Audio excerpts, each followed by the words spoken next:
네, 올해 1분기 국민들의 실제 호주머니 사정을 나타내는 국민총소득 GNI가 직전 분기보다 2.4% 늘어나며 8년 만에 가장 큰 폭의 증가율을 보였습니다. 네, 1분기 국내 총생산 GDP 성장률은 지난 4월 발표된 속보치와 변동이 없었습니다. 문영민 기자입니다.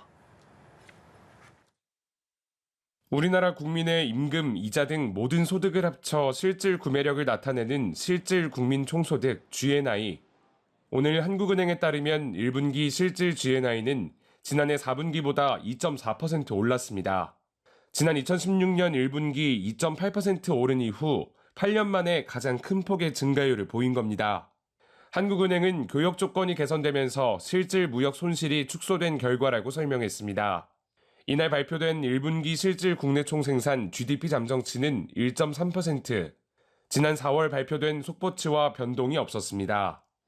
세부적으로는 민간 소비와 설비 투자가 이전 속보치보다 각각 0.1%포인트, 1.2%포인트 낮아졌지만 건설 투자와 수출이 각각 0.7%포인트, 0.9%포인트 상향 수정된 결과입니다.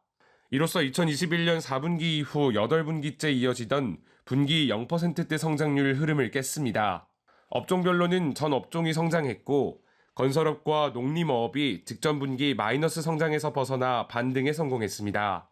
명목 GDP와 실질 GDP의 격차이자 전반적인 물가 수준을 반영한 GDP 디플레이터 상승률은 전년 동기 대비 3.9%로 집계됐습니다.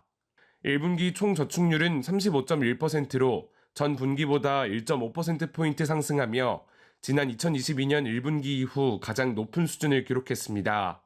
반면 1분기 국내 총 투자율은 0.8%포인트 하락한 29.7%였는데 2016년 1분기 이후 8년 만에 가장 낮은 수준이었습니다. 연합뉴스TV 문형민입니다.